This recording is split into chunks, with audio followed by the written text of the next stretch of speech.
bring in Stacy Rasgon, senior analyst at Bernstein. Stacy, good morning. Hi, good to be here today. Well, good to have you. Okay, so you got a market perform on this. Your price target is right where Qualcomm is now, but before it was at 85. So this seems to have blindsided you somewhat, but you don't think it has much further to run. Where do you assess, though, where Qualcomm is now, given the trouble that Intel's having and the opportunity that opens up for other chip makers like Qualcomm who are trying to now supply computing chips?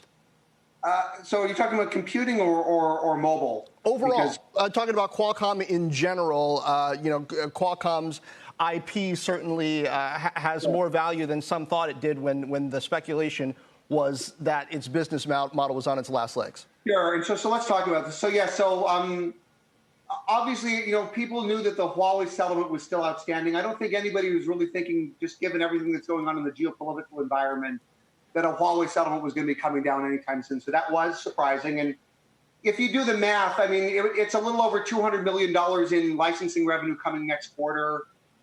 Call it 800 million to $1 billion kind of run rate. You can kind of do the monkey math on it, maybe 75 cents, 15, 16 times. It's 11, 12 bucks. That's about how much the stock is up today. So the move today kind of makes sense in the context of that. So that's just sort of the raw, immediate numbers.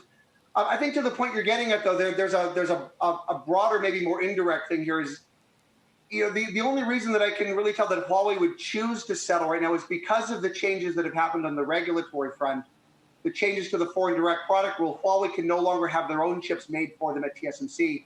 It's going to mean if they want to still sell phones, they have to rely on merchant silicon. And at the premium tier, they really don't have a lot of options. It's only Qualcomm. And so if they actually want to buy chips from Qualcomm, that may have actually been what stimulated this settlement.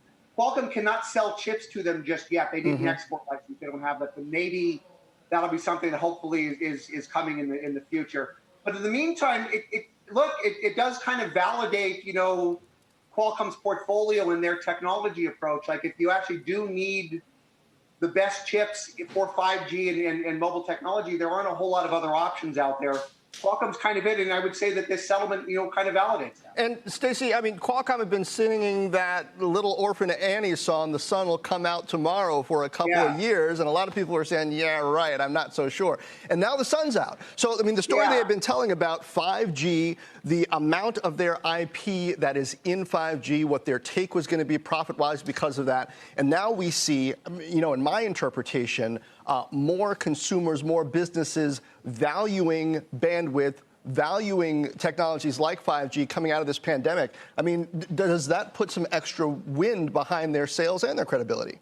I mean, it may help. So you have to put yourself in the mind of investors who have been in this stock for it's been absolutely horrendous to own this thing for like half a decade because they've been battered from all sides. I mean, it was.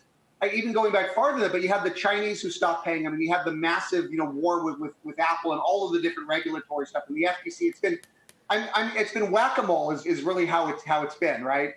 And I mean, frankly, if we had a different administration in Washington, they wouldn't even be here. Like Broadcom would have bought this thing in the 80s, a year and a half ago, or whenever it was. Like that, they did a hostile bid. They would have won it if it wasn't for CFIUS denying it, which wouldn't have happened if we didn't have the Trump administration.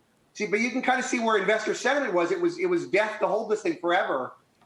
Hopefully it's not true anymore. Like, again, to your point, everything, I guess, eventually comes to the end. Eventually, I guess, the sun comes out. And to Qualcomm's credit, even during that painful period, they were telling people, guys, it'll be okay. Like, our process is correct. The way we're investing and what we're doing is correct. Eventually, our approach will win out. And to their credit, at this point, it seems to have played out. It's been painful waiting for it, for sure, though. Stacy, Julia Bernstein here. No, certainly so many of these challenges are now behind Qualcomm, but there's still this question about declining smartphone sales due to COVID, and also they mentioned a delay to a 5G phone. Presumably that's the Apple phone that's delayed. How much do you see that as being a challenge, if only in the next couple of quarters? Yeah. So look, if you wanted to take the other side of the column, it's like what could go wrong? I mean, let's be honest. Like right now, the smartphone market is horrendous.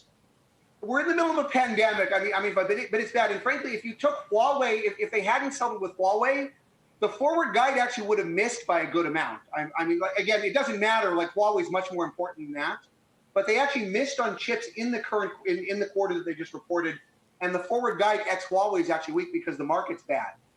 And then going forward, Apple is coming back into the model, which is good, but there's still a lot of controversy on the pace of that ramp. Again, you did mention delay. It is being delayed. That's not a shock. We all know that.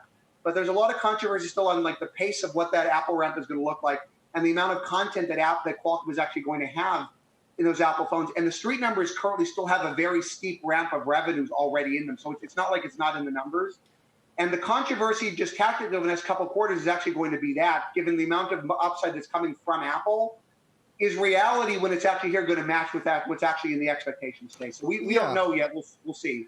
But that's kind of where we are now on the near term. Stacey, on the read through to Apple somewhat, I mean, I thought it was interesting. Yes, there is the delay, but at the same time, Qualcomm said that developed markets are actually performing relatively well versus emerging markets in terms of how they're coming back, regardless of how much they're struggling with COVID. Yes, they're down, but the pace of recovery is better. They also said the mix in both developed and in emerging markets of premium phones to non-premium phones has remained pretty steady. Now, I think the negative scenario on stocks like Apple was that, okay, people are going to buy cheaper phones, or these developed markets that are being hit hard by COVID aren't buying phones. That doesn't seem to be the case based on what Qualcomm said last night. Well, I don't know. Like, so in the quarter they just reported, actually, they had a mix more toward the lower end. And actually, if you sort of, I'm sorry, toward the higher end because of that. So that you're right. And if you do the math around like chip gross margins, they don't report them, but you can kind of back it out. Chip gross margins in the quarter they just reported were actually up pretty good. Their guidance for Q4 actually has a reversal. So they've got emerging markets coming back. And we all know like China and Asia are coming out of COVID at this point. They've got a fairly significant mix shift embedded in the guidance going in the other direction. But in general, look, this is, the whole idea that Qualcomm has always tried to pursue over the years is to provide more value and ideally to try to get people to mix up in terms of their smartphone purchases. Like when you're buying, maybe not your first one, but your second or your third. And certainly they are trying to leverage the additional capabilities of 5G to get people to like buy up the stack. We'll see how that plays out, especially some of the newer flagships like Apple actually start launching over the next couple of quarters, and we'll see where that goes. But hopefully, I mean, their hope is that there's enough value proposition from 5G with higher bandwidth and higher speeds that you can get people actually buy the stack. So we'll see. Yeah, Stacey Rasgon from Bernstein. A lot of numbers to pay attention to tonight, including Apple. We'll see what kind of guide and color we get. Thanks for being with us. You bet. Thank you.